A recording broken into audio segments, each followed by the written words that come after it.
at your show, watching people watching themselves being observed, and reading the comments that the AI was making, it seemed to me like it was trying to figure out the nature of the people that it was observing, and maybe even trying to empathize with them. Am I on the right track? Oh yeah, well, that was a lot of the main goals of the project. I wanted to create like an emergent awareness that kind of just come into being, that was trying to like understand and fill out the world around it. And I wanted it to try and create connection with the people that were observing it and create that feedback loop where it would try and reach out and connect to the people, and the people in turn would feel emotions towards the agent, like towards the AI system, and kind of teach each other how to find a middle ground, or like find compassion and understanding towards one another.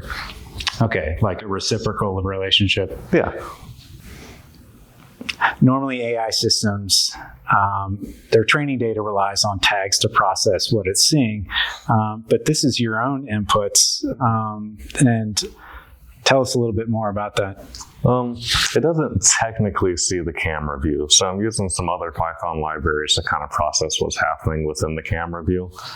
So I'm tracking like the skeletal animations, I'm tracking how many people are in the room, I'm tracking their position within the frame, and a couple other variables, and I'm feeding those variables to the large language model, and it's getting kind of like a verbal idea of what's happening within the space. So it's not technically seeing it, but like I'm capturing a lot of data from the camera, feeding it into its brain, and then it's trying to understand the environment that it places it into through that data that I'm feeding it.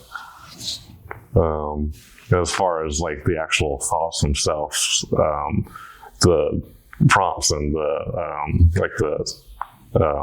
ideas come from like the instructions that I'm giving it. Like I'm telling it how to respond, or a general idea of how to respond to certain situations they can encounter, like when there's 15 people in the room, or if there's 0 people in the room, or people are like really close together, or if they're really far apart from each other, or if they're right in front of the camera, like looking right at the robot. Like it can tell all these different variables, and I'm giving it instructions on how to approach each of these different conditions that it can encounter.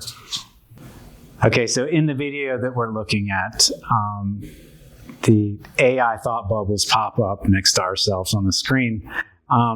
And so me, the viewer, I'm experiencing not only my own image, but what the AI is thinking.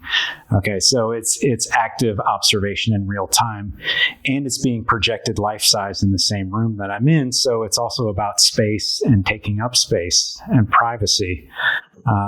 One can't be in the room without being observed, and you can see the AI's non-private musings about you. Yeah, I think we definitely exist at a point in time where there is unavoidable surveillance at all times, either through our phones, by corporations, by government agencies, by your neighbors, whoever it may be. I like trying to address that. Okay, but you programmed it. Yeah. And I can see a lot of your personality coming through in the AI's comments. So how much of your personality is in there, and where do you end and the AI begins? That's a difficult question. I didn't put near as much of my own personal information into this one as I did with the fragmented self program. But I did feed it a lot of like context and different situations that it can counter, different different conditions for certain thoughts, and then fed it a lot of instructions on like how to approach those thoughts, like how to if it's alone in the room, it knows it's alone in the room, and it tries to understand if it exists, if there's no one watching it. If new people enter the room, it tries to understand like who this new person is, if they have a relationship with other people around it. So before you got into this AI stuff, you were, and still do, make a lot of collages. Oh yeah. Which you can see behind us. Yeah. I noticed a lot of human anatomy drawings in there, mm-hmm.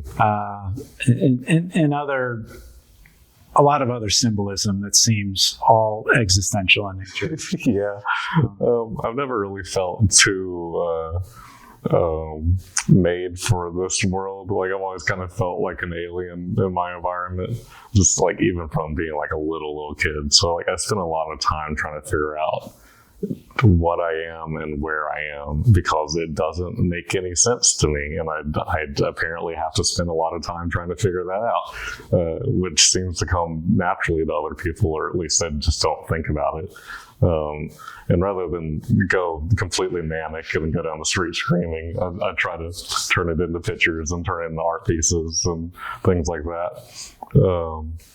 Well, like, at least with the anatomy symbolism, I really like using anatomy as a symbol, because it kind of like shows like the the obvious symbol is like it shows the thing that's underneath the image that we place upon ourselves. Like, it shows the actual nature of who we are, rather than like how we style our hair or how we conduct ourselves or how we speak. It shows that we're just a being, and like Flesh and bones. Flesh and bones, this weird little meat sack that exists for some reason like in this world. And like, yeah, there's a lot of my pieces have to do with that, with like exploring like just what am I? Why am I here? I mean, I wonder more, why did I show up here in the first place, more than what happens after we're gone. Like, what were the conditions that led me to be aware in this environment? Like, how am I able to be here having this conversation? Like, that like intrigues me way more than like what happens after it's all over. I'm happy this is a fun conversation.